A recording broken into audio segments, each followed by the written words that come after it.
the shorts are being blown up. I've said for years that on gold and silver, the numbers that we're going to go to are higher than anyone has projected of any number for gold or any number for silver. The actual number, I'm convinced, is going to be far higher than the most optimistic projection there is. And the reason being, gold and silver have been, what they've done is they've sold paper contracts against gold and against silver that don't exist. And we're going to move into a failure to deliver scenario. And when that happens, man is a funny animal. When you tell man he can't have something, he wants it that much more. Yeah.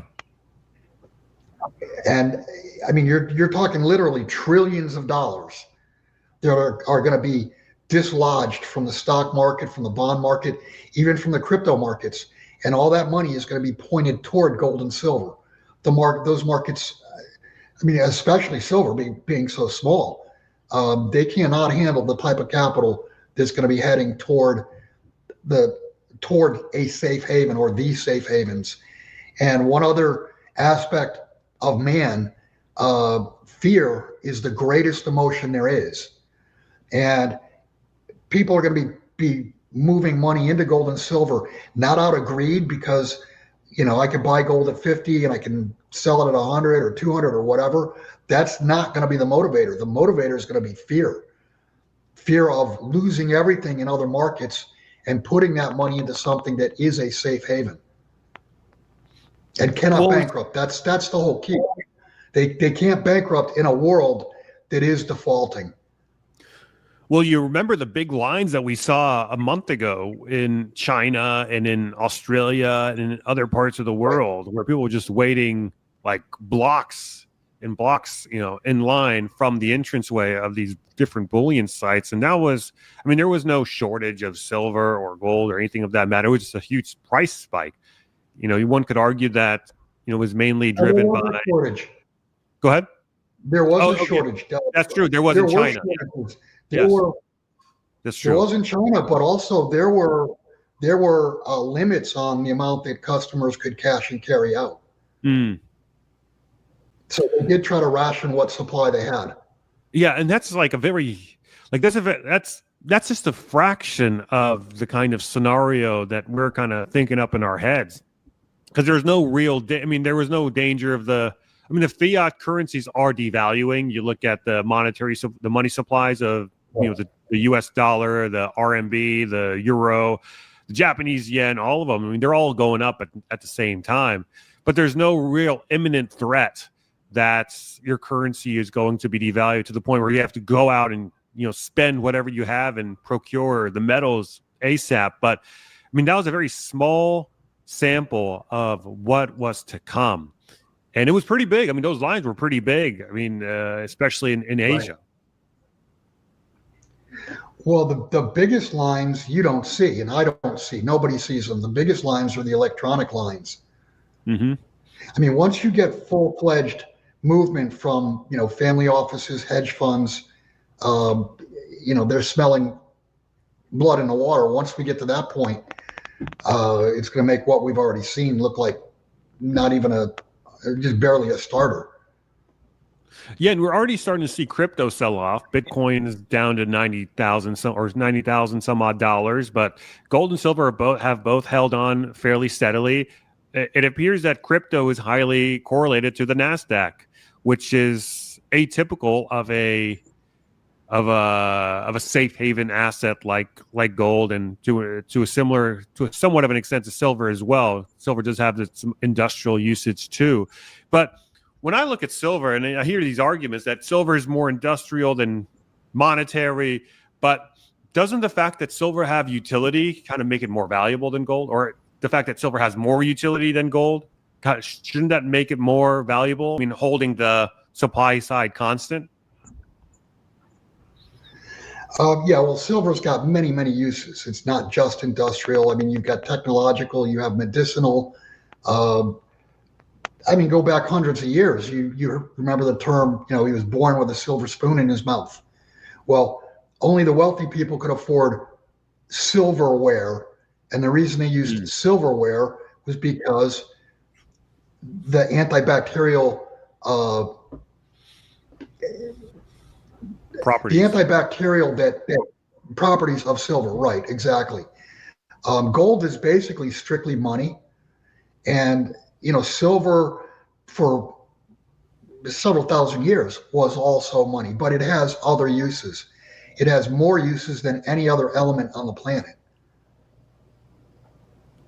Yeah. Well, I also know that the fiat currencies are in trouble. We've looked at money supply on this channel before. Money supply, not just in the U.S., but across all the other currencies is going up.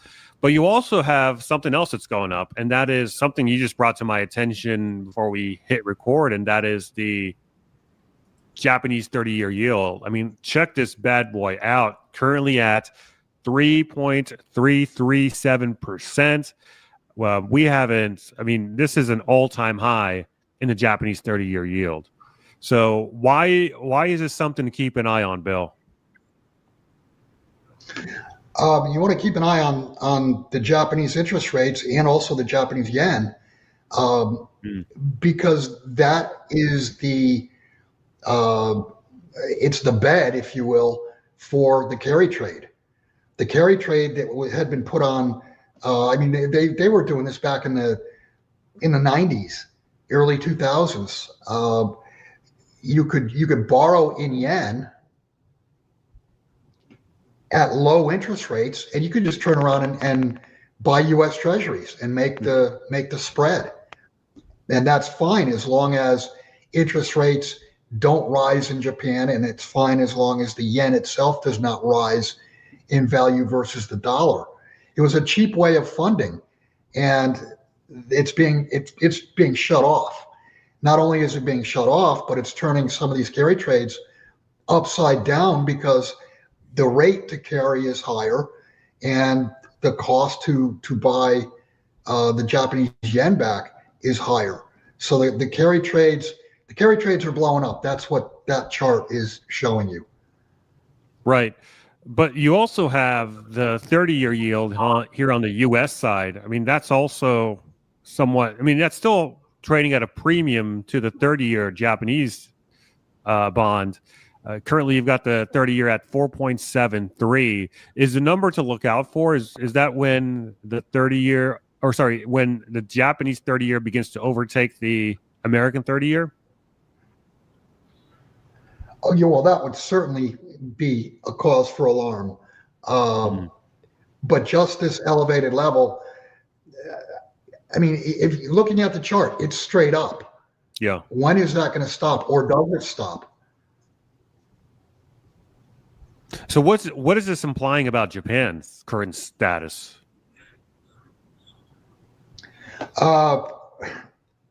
In my opinion, look at the debt to GDP level in Japan. They're at what, 300% or thereabouts. Oof. And you go back into the 1970s and early 80s. But I remember when I was in college in the early 80s, any country that got to 100% debt to GDP, they were opening the door to Banana Republic land. And now there's hardly any countries around the world that are under 100% debt to GDP. The U.S., the issuer of the world's reserve currency, is at 130%. Back in 1980, the United States would have been considered a banana republic. And actually, as an aside, if you look at the rule of law and the things that are happening in the United States, there's an argument we are a banana republic, financially and judicially. Well, it does appear like the controllers or the elites or whatever you want to call them, they're just plundering everything before this entire ship comes down. They got to get while the getting's good. Right, and that goes along with what we've talked about before, the great taking. They know it's coming. Isn't this 50-year mortgage? One thing about